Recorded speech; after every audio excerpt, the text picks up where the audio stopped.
What's up, everybody? Welcome into another edition of the Hoops Betting Hour. I am your host, the big man on campus. We are here live on a Saturday. It's Memorial Day weekend, May 29th, 2021. Hope you're all having a good weekend so far.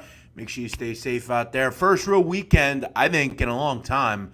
We are back, it seems, and we got plenty of basketball to keep us intertwined and excited.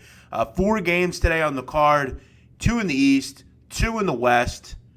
Series could be closed out today. We'll see if they can. We got a lot to do. Let's get into our guest for today.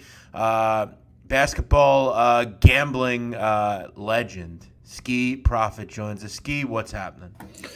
Another day, another dollar. Looking forward to all the playoff action we have today. So let's find some ways to make money on it. Yeah, we got plenty to do. We'll do a little recap and then get into today's action. Skee, how have you been doing in the NBA? Doing okay? Yeah, it's been good. It was kind of back and forth, but the past few days have been good. So looking to keep it going. Yeah, I haven't had any losing days, basically, at least recently. In the playoffs, over the course of the playoffs, very good. Last night I went 1-1. I had a feeling, going back to props would do me in, and it did. It was a blowout.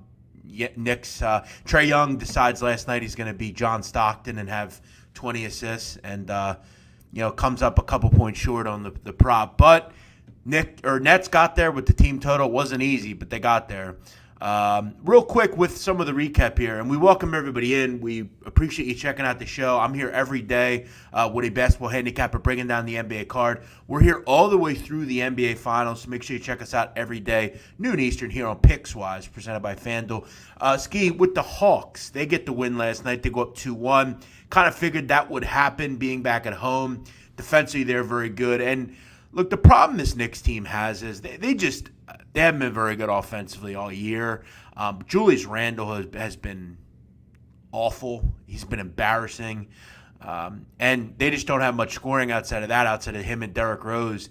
You're not going to get Alec Burks to drop 28 every game like you did in Game 1 or Taj Gibson or R.J. Barrett to step up. This team doesn't just they don't have a ton of scoring. And they don't have Trae Young, which is really the difference in this series.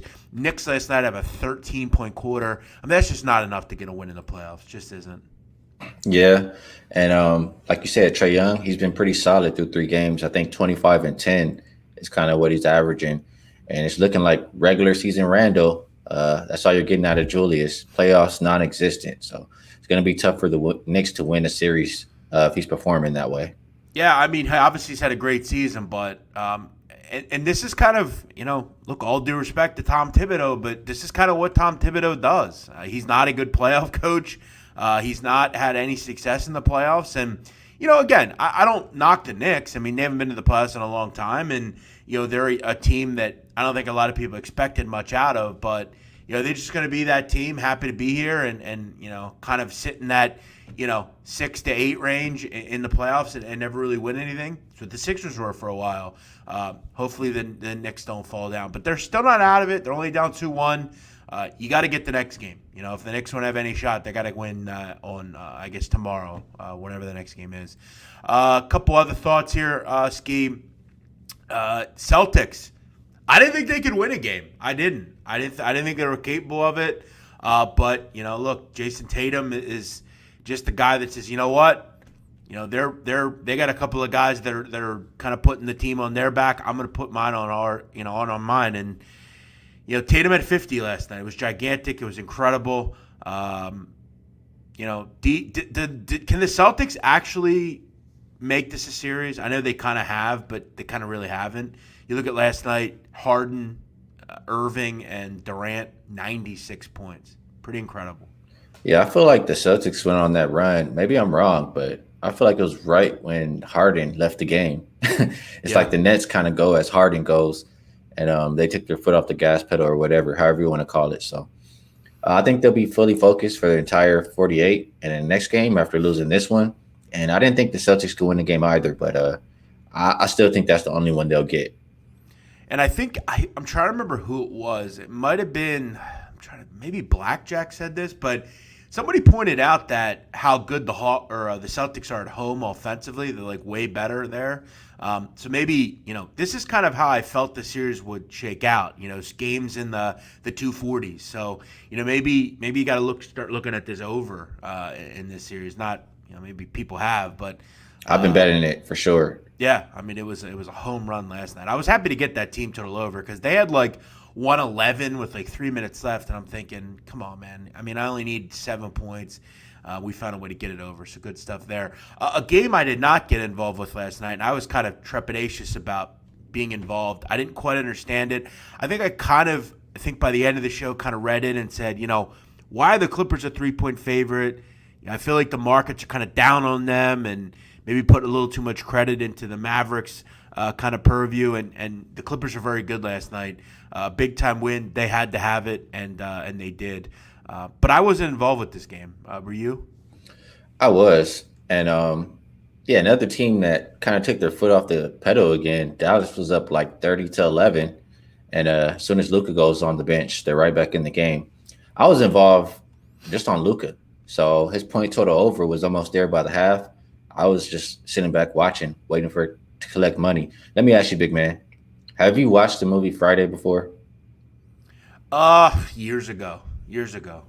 So do you know who the character Debo is? Vaguely.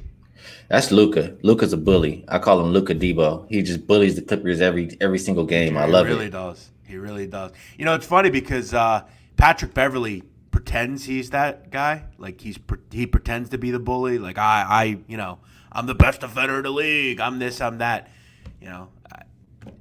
Patrick Beverley's been punked in this series and really does anyone destroy a team worse than Luka Doncic does? Well, they put Man in for Beverley, and that made a difference. You should. Listen, I think it might have been you. I think last week when you were on, you mentioned I want to see more Man and Kennard, and I agree. Terrence Mann's a pretty good player. He's a good offensive player. He rebounds, good defender. He gives you more. Patrick Beverley sucks. I'm so sick of Patrick Beverley. Remember what Westbrook said, right? I forget. What did he say? He said, Pat Bev trick y'all, man. He just be running around doing a bunch of nothing. Yeah. No, it's funny. He looks like he's like busy at work, but he's not. He just doesn't do anything. That's so true. By the way, Skee, you agreed that the popcorn slipped out of that fan's hands. He didn't intend to pour it down the tunnel. That's what you saw, right? I don't know. I didn't look too much into it. I just saw popcorn going down. He definitely. I definitely saw what happened to Trae Young though, and that was. Yeah, I don't think Trae even noticed. He didn't. I don't think he noticed. The lady behind him definitely did. She was patting her head. It must have got on her head, Oh, 50's girl. Yeah. I'm surprised 50 Cent didn't stand up and whack that dude. Just shove an ice pick in his neck or something. Was that his girl? Who was that? She looked I have looked no like clue. his girl. 50 always. I'll ask you. Would you agree that 50 Cent's very universally loved? Like, does anyone hate 50 Cent?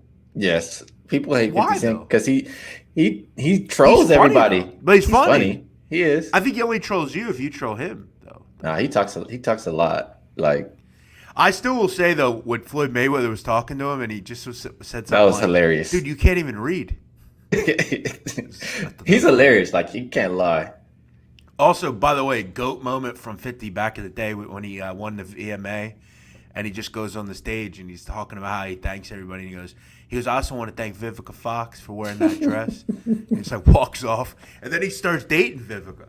Fire. That was when Vivica was like, everything. Yeah. Vivica was hot, man, back in the day. Still is pretty hot. All right, let's get into today's games. We got 4 of them. Got one extra than we normally do. Got basketball at 140 today, which is great. I like this kind of – I always like the Saturday playoff card, and I will say this. Again, you're never going to relate the NBA. Like, the NFL is more popular, obviously, but I will say during the summer, man, and this is why I love the NBA going later this year. They got to stick to the schedule. There are a lot of great things, but Saturday NBA playoff basketball was pretty damn good during the summer, I have to say. In the spring, it's awesome. Always enjoy it. You got games at 4. You got games at 7. You got games late. By the way, Calvin M says, "What up, family? Is Skee living in a mansion now?"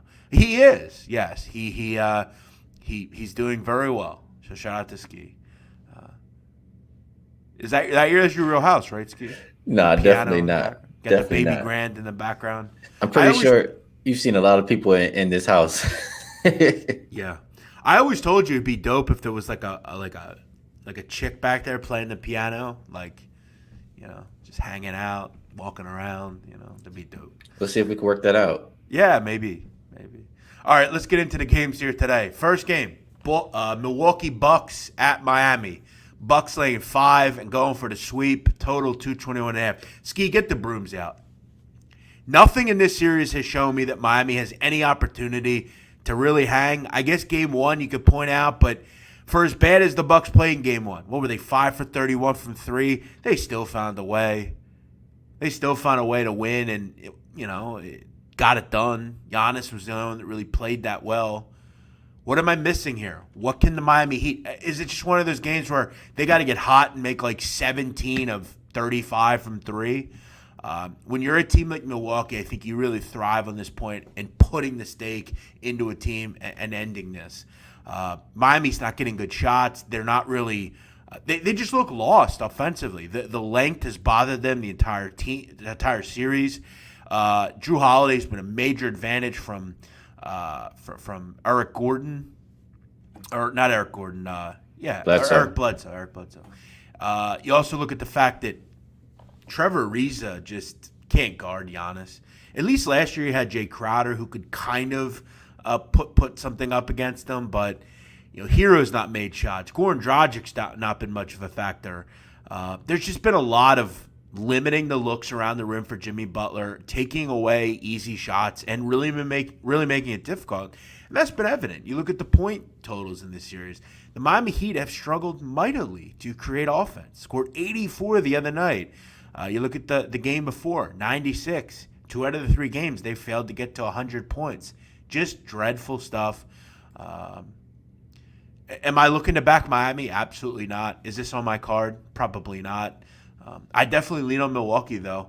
Nothing has made me realize that Miami has any shot in this series. Miami, I mean, we didn't think the Celtics will win a game. They showed that they got a little bit of heart, a little bit of fight. Miami Heat just looked like the Walking Dead out there. It looked like they're ready. They got their bags packed, ready to go on vacation. So, especially Bam. And I understand life is difficult because the Bucks kind of flipped the script as far as the game plan, packing the paint on Miami, and that affects Bam and Butler the most. But still, I think you should see some kind of effort. But we haven't. So I won't be looking towards Miami's way. I agree with you. It'll be Milwaukee or nothing. This is the same team that embarrassed them last year. They came out in that last game still hungry. I think they'll be hungry again in this one. So I would only play Milwaukee. If I'm playing a prop, I look at Miami. They've been allowing, through 3 games, about 60 rebounds per game. I'm going to have to look at Giannis again. It's at 13.5 now, but, I mean, yeah, close to 20 last game. I don't see any way they stop him on the boards in this one. And if I'm playing anybody else, it's probably Middleton on his points. Yeah, I mean, let's be honest. Miami's just not a real good rebounding team in the playoffs. They also aren't a good shooting team, and they haven't really been all year, frankly. You look at it in the playoffs, only shooting about 38%. I mean, they're just not good enough offensively. The fact that you can throw on, multiple lengthy bodies at Butler and all these guys, it's just not been easy. And you mentioned that Celtics game. Difference between that one and this one is this one's 3-0. That one was 2-0. This series is over. Okay, they're not coming back. The series is over. Game, set, match. Wrap it up. The only thing you worry about here from a Giannis prop perspective is what you always worry about when you bet props, a blowout. Yeah. If this is 110-80 in the fourth quarter, Giannis is going to play the final 10 minutes. But, yeah, I've been on Miami once, and I've been on the Bucks twice. So I've had this series marked out. I've made money on it. I've done really well with it. I lean on Bucks here, but I guess something just kind of says to me, maybe Miami will give you one of those. Because, look, I will say one thing about Miami. In the last game, I thought they got some pretty good looks. They're just not making them.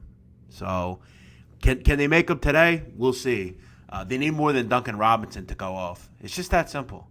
So let's move on. Let's go down to a series that I've also been on a lot. Portland hosting Denver. Portland laying 5. 5. Total is 227.5. Wow, moving up a little bit here. Keep in mind this series is Denver up 2-1. Really need a win here if you're Portland. And obviously the line is shading towards the bettors grabbing the Trailblazers. Total is 227.5. Keep in mind there have been a couple things that I've noticed in this series. One of which is it really doesn't matter whether it's Nurkic, whether it's whoever. The Blazers can't stop Nikola Jokic. It's just a bad matchup for them. Nurkic is not a good defender to begin with. And without Nurkic, they have no shot. I mean, it's just feed into Jokic and let him do what he does. Jokic is so durable. He can do really everything on the court. He can bring the ball up. He can grab the ball at the top of the key. He can create his own shot. Everything he can do. And that's why he's the most valuable player this season. I also think it's clear that I don't think Denver's guards can stop Portland. Keep in mind, I thought they did a pretty good job the other night. Portland didn't shoot the ball well really until the final 2 minutes of the game. You're not going to get Will Barton back here. He's still not healthy. Campazzo, Rivers, what they do is give you, I think, decent offensive output, particularly Rivers. He was great the other night. Defense, they don't give you. We know Michael Porter doesn't give you anything defensively. I've been on the over every game in the series, and I'm going to keep being on it here. For anyone that says, well, what about, there's an under going to happen sooner or later. Yeah, it should have happened the other night. Portland didn't shoot the ball. Well, I doubt they're going to shoot, 30% from three. There's just too many offensive efficient players on the court. There's just too many players that don't defend. And there's too many high-level shot makers here. Over 227.5. I'll be on it till the wheels fall off. Yeah, I played it 2 games this series. The last one I stayed off because we saw some defensive changes for Denver. Portland was saying there's some things that can do better defensively that they were doing before that they stopped doing. So I stayed off. I didn't necessarily bet an under. Yeah, well, to end the season, they played a little bit better defense than the season as a whole. But yeah, I stayed off and it still went over. So I pegged this one as an over series as well, and that's the only way that I'll look for the rest of it. As far as the side, I agree with what you said about Portland's not going to shoot 31% from three again because Denver is not particularly great defensively. And Portland, they're usually the best team as far as taking care of the ball. They had a good amount of turnovers, and it's pretty uncharacteristic. So I don't think that's going to continue. On the Denver side, they've been taking care of the ball a little bit better than they usually do. And I don't think they're going to shoot 50% from three again. They made 23 pointers, and they won by 5 points. So I don't think that's sustainable, and I think the Blazers shoot a lot better. So I like the Blazers on a series price at like between plus 160, plus 170 because I think it's a back and forth type series, and I think the Blazers get the job done today. Yeah, I definitely agree from that standpoint. I think this is where you see two big games that are Lillard and McCollum. I think their supporting cast is obviously better. Whether it's Powell or Covington or Nurkic, they're just better. Obviously, I think if you're looking towards Denver, maybe you just want to kind of isolate Jokic. He's kind of been a matchup nightmare here. But yeah, I'm going to keep going over. Again, I'm sure it'll burn me sooner or later. They're not changing the number though. They keep putting the number the same every game. Why? Why is it not 230 yet? Right. They haven't. They don't really do that much in the playoffs. They don't really adjust for whatever reason. I'd put it at 231.5. I don't know why they're not putting it higher, but sharps are coming in betting the under again today. I also don't know. Let's be real. We saw a 2-point fourth quarter. We also saw a 40-point third quarter. I mean, that's almost impossible to happen in the NBA. 40 points in one quarter. I will say also, I think if you're a little trepidatious about a full game over, the first half overs have come in easily in this series. I mean, it seems like every first quarter this series is 35-32, and you're really on your way. So maybe a first half over as well, but yeah, I'm gonna keep looking at kind of totals in this matchup and just kind of hope for points. Skee, you lean on Portland. How about that? You're kind of leaning on maybe kind of what we saw from the Clippers last night, where they kind of just maybe the game's kind of close or what, and then they just kind of take advantage late and get the job done. I'm hoping for maybe, I think in your case, what are you thinking? Like a 120, 110 type of game, something like that? Yeah, I could definitely see that. Very good. Gerald Martinez says 5 is too many. I agreed. Josh Burke, this is an interesting point. Back to Milwaukee real quick. Does Miami have enough firepower to even think about looking over? I think if you want to take Miami, why take Miami? Why not just take – if you think they have a shot, why not just take the over? Because Milwaukee's going to score. Milwaukee's just scored and done whatever they wanted. You've got to figure the only way is up offensively for Miami. They're not going to go down. What are they? They're not going to score 78 in this game. If they even care. Right. We'll see. I'm just not going to get involved in that game. Trap House Books says, what's up? Let's get the bag today. I hate when people say that, but I agree. Let's get it. You're not about getting the bag, big man? Well, I am, but I just hate saying that. It's like, what do you mean? What bag? What, am I robbing something? Because they don't give you a bag. They give you an envelope. Give me an envelope. But no, shout out to Trap House Books. I like that name. Do you actually sell books about trap houses? If you do, hit me up. I'll buy one. That sounds kind of interesting. Not even kidding. I love books like that. I read a lot. Shout out to you, Trap House Books. Shout out to you if you're watching. Thank you for joining us here. We talk NBA here on this show. We break down the playoffs each day at noon Eastern. I bring on various handicappers around the business, whether it's Skee Profit, whether it's Spread Astaire, whether it's Ian Cameron, Blackjack Fletcher, Martin Weiss, Liv Moods, really whoever. We bring on all sorts of people. Whale Capper, you never know who you're going to see on this show.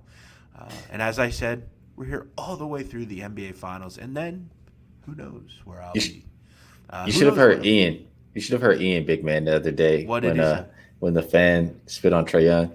Ian is like, he's like, you see, I'm not the most muscular guy, but let somebody spit on me, I'm coming at him. Like, he was fired up. Well, I will say this about Ian. You've met Ian in person, so have I. Yeah. I've met you in person. We've all met each other in person. I will say something about Ian. I was surprised at how tall he was in person. Yeah, definitely. He's a bigger guy than I thought. But I've always looked, I will say this, when it comes to level of whether I'm scared or not of an individual, he would not be in my top 10,000 probably. I always, and Ian will agree, I've always thought of Ian as he reminds me of an older guy. Like, he goes to eye doctor appointments and has tea and stuff. And I love Ian Cameron. I think he's fascinating. He's really just lives a really cool life, I think. And he lives a life I think most gamblers do. You live a good, cool life. You live out in Vegas. You just kind of do your thing. You're kind of mysterious. When a girl asks you what you do, you don't really know what to tell her because they don't get it. They don't get it. But yeah, I think there are so many eclectic people in this kind of borgata we have here. So yeah, that's funny. I would love to see I wouldn't want to see someone spit on him, but I would love to see Ian Cameron get mad because I've never seen that before. Right. He's like, I don't know if I win. He's like, but I'll give him my best shot. Well, and that's honorable. I think, the toughest person is a guy that'll, he's willing to fight even though he'll get his ass kicked. You gotta stand up for your pride, as they say. Yeah. All right. Akbar Salayev says Ian Cameron low-key is a good comedian. I agree. I think Ian Cameron's very funny because he doesn't try to be funny. He just is. Somebody's asking, will you do an NFL show in the fall? I don't know. We'll see. I don't know. I'm a free agent after the finals are concerned. We'll see. I'm always someone that loves to do shows, so I'm sure we'll do content in some form or fashion. Next game, let's go down to Washington. Haven't had a playoff game in Washington. When was the last time there was a playoff game in Washington? I don't even know. I've been to this stadium. Probably Bill was in one. Probably was he? I remember Wizards versus Pacers. I guess you're right. Maybe they were. What was it? Maybe last year. But was it in Washington? It was at the bubble. No, it wasn't last year. I'm talking Bill, John Wall type versus maybe Paul George. I've actually been to this stadium. It used to be called the MCI Center back in the day, down in Washington. This was during the Gilbert Arenas, Javaris Crittenden teams back in the day. I remember that. Back when they had that old It was like a blue, white, and like weird brown logo, if you remember. It was actually a pretty cool logo. This is a rough area, the stadium where it is. It's in a weird area. It's a nice place. Washington's cool, I guess. We got the Sixers coming in, 7-point favorites, 228.5. Sixers really taking a stranglehold in this series. I think we can agree Sixers aren't going to have any trouble in this series. It's really a question of, can Washington win a game? And this is going to be your game where you get either a big-time effort or you don't. There have been a couple things that have been pretty clear in this series. The Wizards can't guard the Sixers, particularly Joel Embiid. Sixers have just created whatever they've wanted. Field goal attempts around the rim have just been plentiful. They do whatever they want. Defensively, I think Washington's kind of run out of ideas on what to really do. There's just not a lot of options. And I think the other night was pretty kind of clear with that. The Wizards don't have much outside of Bradley Beal and really everyone else. Westbrook occasionally will give you something, but he's been taken out of the series. Philadelphia just has defenders at every position and guys that get after you, like Thibault, Danny Green and Embiid and Simmons, whoever. They don't take possessions off defensively. I'm going to be real honest. I'm going back to the well with the Sixers. I played them last game. Going to play them here. I don't think a change of venue is going to change much. I think this is just a terrible matchup for Washington on both ends. Philadelphia will turn you into a jump shooting team, and that's not where Washington wants to play. And it just, they got to slow down tempo-wise. I'm laying it with the Sixers here. I'll lay the 7. I think it's a pretty solid line. I don't want to take the Wizards, especially Westbrook kind of banged up, I know we have some guys on the injury report for Philadelphia, but it looks like they're more towards the side of playing. And, Simmons, we know he's pretty solid defensively. He can cause some trouble. The Sixers finally snapped out of it and played some defense in that last game. So I like to see that because that's, in my eyes, that's been their identity. So I would probably only play the Sixers. Like you mentioned, Embiid is a matchup nightmare. Not that Washington has been good defensively all season, but they definitely can't stop him. I probably would look towards the first half over, just thinking both teams can maybe put the ball in the basket a little bit before we see some type of blowout, and then just get out the way, get in and get out. I like the first half over, or I guess I'd lean towards Philadelphia side. Yeah, I have a hard time even thinking Washington has a shot. At least, I'm not saying Bradley Beal's not great and all, but you can't just have one guy score 30. That's just not going to get anywhere close. They did that the other night, still lost by 25. No one else has really contributed that much. You even look at it in game one, and I thought the Sixers, most parts of game one, just kind of kept the Wizards at arm's length. They allowed them to kind of stay in the game, but I think the Sixers really woke up defensively and said, you know what, we're not going to let that happen again. They were pretty dreadful. They didn't have Embiid able to play a ton of minutes in that game, at least I think as much as they wanted to. Defensively, they weren't good. I don't think you see that Sixer team again defensively. And again, 7's just not enough. I think it should be higher. Again, I don't think a change of venue does much here either. So I'm going to lay it with the Sixers. I don't think they have much trouble here against Washington this series. I think they can keep it at arm's length and win by double digits. So I'm going to rock with that as well. A couple of comments here. Trap House Book says, I learned how to bet from you back in the BMOC days. Well, we're still in those, but SBR you're saying. That's awesome. Thank you, man. I've never heard that before. The Sopranos, Wire, Diatribes, you would go on, were classic content. Thank you, man. Shout out to you. Appreciate you being a fan. Appreciate you tuning in every day.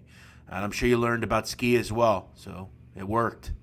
I learned from you too, big man. Well, I remember back in the day, you, Donnie Rightside, Peter Loshak taught a lot. Oh, yeah, sure. I learned from all you guys. No, listen, I remember when I met you, Skee. I told you back then, I thought, you're legit.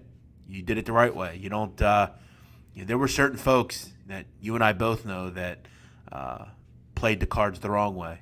And I played the cards the wrong way. I've done a lot of things in this business I'm not happy about. I'm disappointed in. but you mature, you grow up. I used to fly off the handle with people. I don't do that anymore. I'm not as sensitive as I used to be. I just kind of laugh at a lot of this stuff now. It doesn't really get a rise out of me. I think to be successful in the biz, you have to be confrontational. You have to have, and again, that's why for all the haters that hate on me, no offense, but I continue to get stronger and stronger, and I continue to have the respect to people that I have respect for. So, and you've done the same thing. So, and you've done a little differently. You're more of a laid back. You just kind of throw the info out there, and people respect that also. So, shout out to you, Sam Calmer. What are the best bets? We'll get to those in just a second. Is Westbrook questionable? Isn't he questionable? I believe he is. Yep. Listen, if I know Russell Westbrook, he'll play. He's going to have a little bit of a chip on his shoulder. Is there a fan base that hates a player more than Philadelphia hates Russell Westbrook? I don't think there is at this point.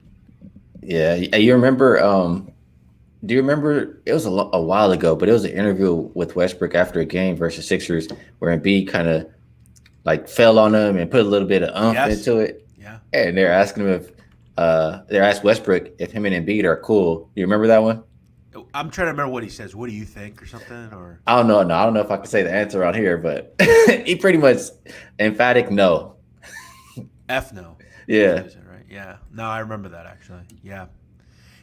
Listen, that's one thing about Russell Westbrook. Like, he comes across to me as like, I do think if somebody messed with him on the street, he would fight. I don't think he's one of those guys. I just kind of mess with him on Twitter, but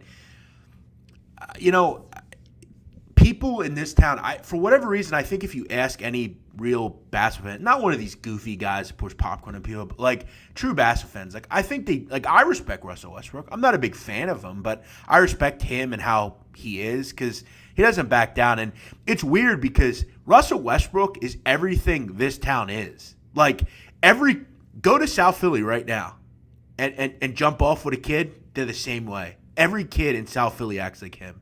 Every kid in the city acts like Russell Westbrook. They're, you say one word to them, they want to fight. That's how they are. Russell Westbrook would be loved in this town. If he played here, they would love him. He doesn't play here though, and he is somewhat sensitive, so they'll jump in on that. Coming to this town, you know what it's like? It's kind of like going to prison. You gotta get respect right away, and if you don't, you're gonna get made fun of forever.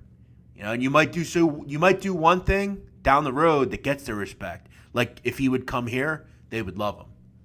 This town, but he's a villain and they hate him. All right, final game, 9:40 Eastern, Utah Jazz and the Memphis Grizzlies. Jazz laying 5.5, total 225. We head to Memphis for a game 3. Series is all tied up 1-1, but I think you and I both know there was a big major difference between game 1 and game 2. And I thought, frankly, that the Jazz, given the circumstances, played pretty well in game 1. They didn't have Donovan Mitchell. Dylan Brooks had 31, and they still only lost by 3. Game 2 was incredible. John Morant scores 47, and they still lose by 13. Offensively, Utah is just totally a different team with Donovan Mitchell. They're just so fun to watch. Everybody is part of the offense again. Even Royce O'Neal scored 14. That's what Donovan Mitchell does for you. But we head to Memphis, and this is a big game for Memphis. They love basketball down in that area. I think they really get behind this team. I think you're going to have a good crowd tonight. I think it's going to be a lot like New York, frankly. I think it's going to be a really high-level crowd. I think this game, to me, probably shakes out a little different than Game 2. I don't think it'll be as offensive, as far as 141, 120, whatever it was. But I think, gun to my head, I'm probably not going to play this. This might change maybe if this gets to 6 or 6.5. I don't think it will, but I think Memphis is probably a little bit of a live dog here. I think they've been kind of sneaky in this series. It's not as much as I want. I want a little bit more to get involved with Memphis, but I think they're going to give trouble to the Utah Jazz this whole series John Moran is terrific. We obviously know how good Valanciunas has been, and Dylan Brooks has been awesome. Really have enjoyed seeing Dylan Brooks in this series. I'm definitely going to maybe lean on, I think, a close game here. Kind of maybe one like game one, where Jazz maybe escape with a win. I think the Grizzlies do win one of these, though, and they're going to have an opportunity. So I'm going to lean on Memphis, but it's so hard to bet against the Jazz when they're fully healthy because we've seen all season they can really punish you, Skee. Right. And I agree with you that it's going to be a great environment for Memphis.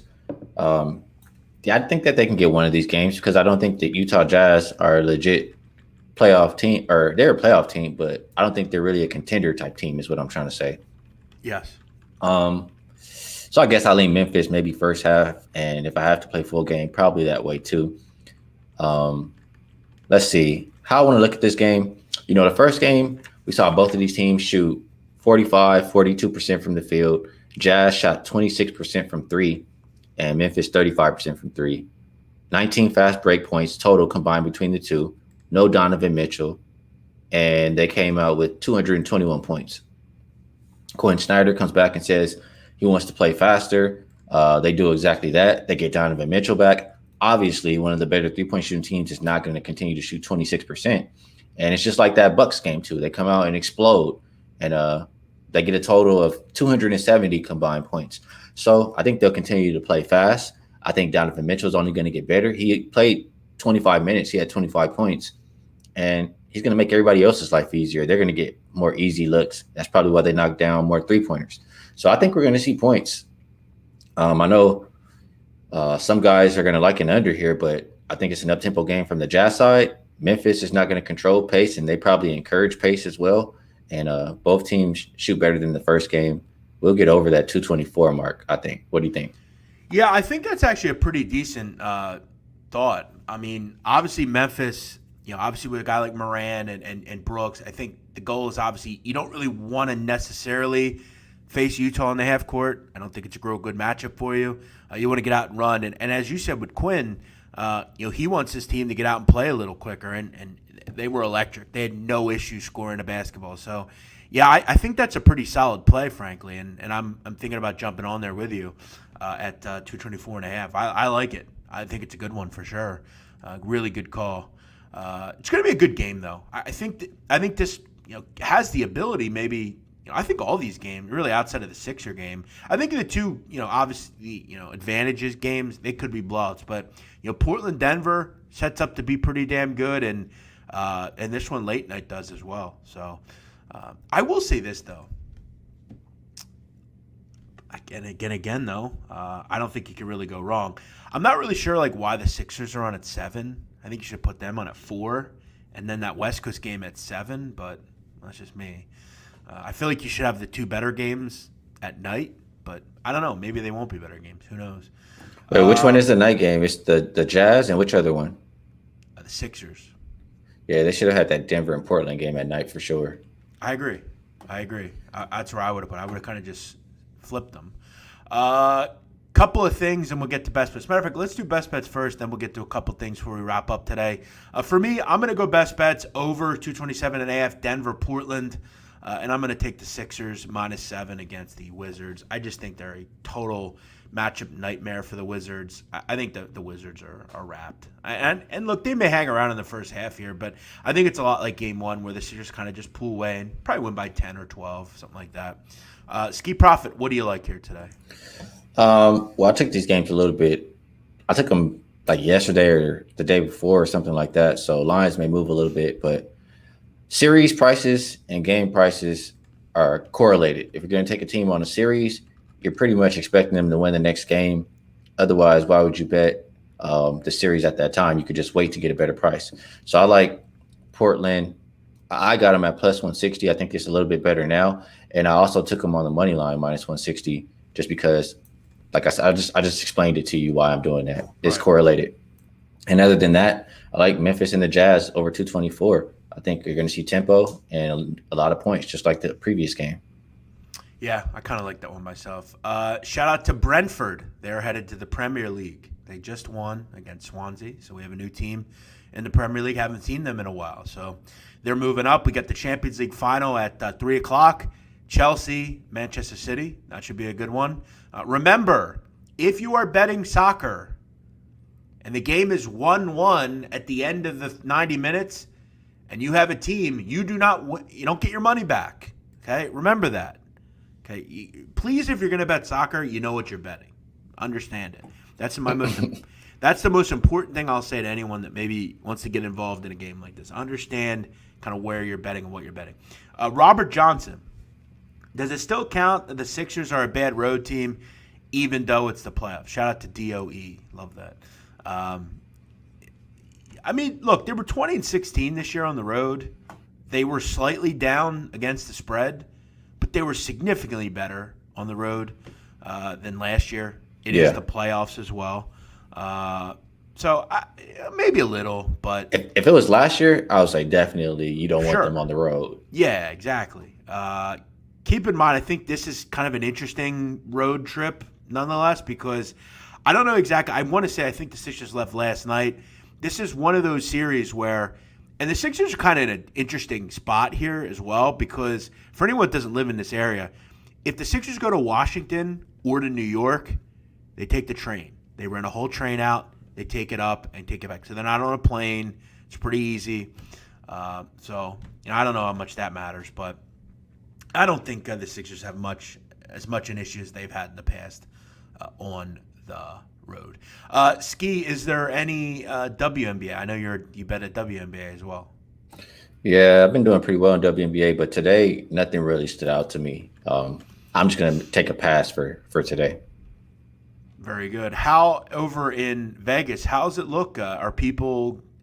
Is it busy out there? What's going on? It looks like almost back to, I know I just moved here, but I've been to Vegas before. It looks kind of back to normal. Nobody's wearing masks. Everybody's out on the strip. Everybody's drunk, doing the slow walking thing.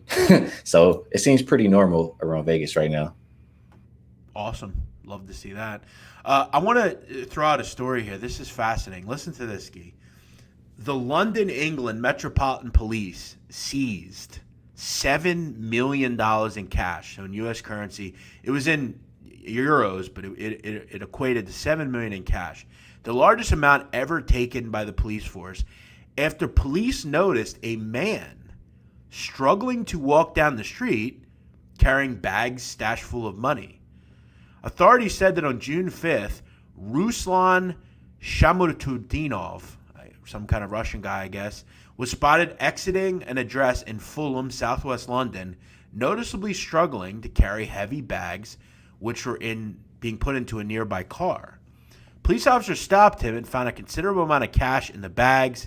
A search of the apartment revealed a money laundering scheme and cash worth more than $5 million. That, by the way, I'm not sure what the probable cause was to that's what I'm thinking. Do anything here. Again, I don't know England laws, but if that were here, I would be getting off. But here's the problem. Keep in mind in this country, you have an unusual search and seizures, amendment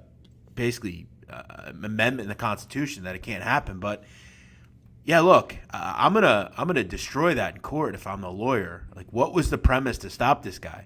Because I'm struggling with bags. What? Yeah, if this were an old lady, would they have said anything about it? No, they'd have helped her and walked away. Why? Because how did they even know anyway? Like, what, did they start looking in the bags? That's whack. Yeah. Now, again, it ended up being a criminal organization, but still, that's a lot of money, man. Somebody's gonna have some explaining to do. Oh yeah. That's a lot of currency to have on you. But hey, they always say if you cannot produce where you're getting the money, that's how they got a lot of gangsters, man. Al Capone. He just went at taxes, He didn't pay his taxes. How do you have $1 million house but you don't have a job? It's pretty clear. All right, let's wrap this thing up. Crypto. Well, yeah, but you'd have to prove it too, though, I guess. Yeah, crypto people are smart though. If they're ever going to pull the money, they're going to just go to another country or something. Wait, honestly, isn't crypto like they can't track it or something? Correct. Okay, so maybe that is what you But again, here's where they can track it. If you have crypto, let's say you have $5 million in crypto, and you decide, I'm trying to cash out. some idiot might just have a Coinbase account with $5 million in it. He just drops it into an account. Listen, $5,000, no one's going to care. But 5, 10, 20 million, Yeah. you're going to have to. They're going to capital gains tax and say, "Hey, what's up?" That's where it comes on the radar. Now, if let's say you have $5 million in crypto, you go to Malta, you pull the money out, and then come home. No one's going to know anything. Yeah. I hear you on that. You You watched enough movies, big man. You figured it out. I have. Well, yeah. Look, my main advice to anyone in life: read, learn stuff. That way learn laws. That's important. Akbar Salayev, final point here, because I'm happy about this. Jeff, I listened to the sit down. I was hooked. Great content. Thank you. And I want to say something about the sit down that people tell me, and people say they really like the show. It's fascinating. It's like a story. But people tell me it's really good content. And I'm happy about that because my goal with this show, I didn't care if one person listened to it. I just enjoy it. I love talking about gangsters and crime history. And I have a passion for it. And B, I put a lot of time into it. My goal is to teach you something that you didn't know about somebody. My goal is to tell a story, you to understand who these people are, what they did, what they were capable of, and how it'll end it. So I'm happy you enjoy it. If you are out there and you enjoy the Mafia, you enjoy Mafia history, go check out my podcast called The Sit Down. You can find it on iTunes, Spotify, Google Pods. It's a Mafia history podcast, so check that out. Big man, quick story about your podcast there. Yes, sir. I have a friend. Okay. And he said, I don't know if I like this big guy, big man on campus very much. I said, he's a cool dude. We just like I'm telling him like big man's cool, blah, blah, blah, blah. And then he hits me up randomly, maybe like a week ago. He's like, you know what? Big man is cool. I was watching this sit down. It's awesome. He's like, I really enjoyed it. You were right. He's a cool guy.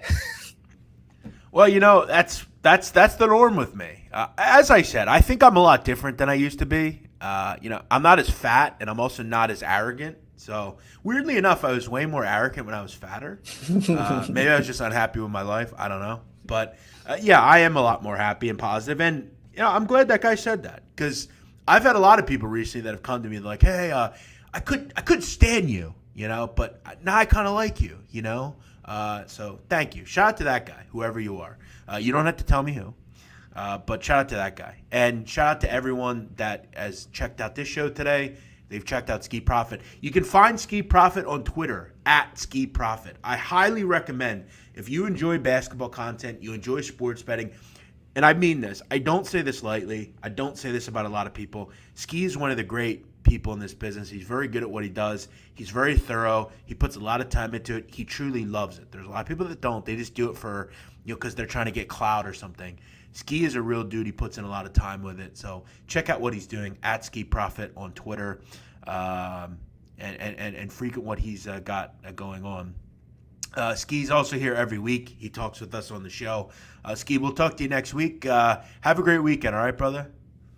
Yep. Thanks for the kind words. Thanks for having me. And see you again next week. Yeah, for sure. Thanks, everybody, for watching. We are back tomorrow, same time, same place. Spread Astaire will join us, our Sunday guest. Check us out here at 12 o'clock Eastern, noon, on Pickswise, presented by FanDuel. I'm the big man on campus. He's Skee Profit. This has been the Hoops Betting Hour. Enjoy your Saturday. See ya.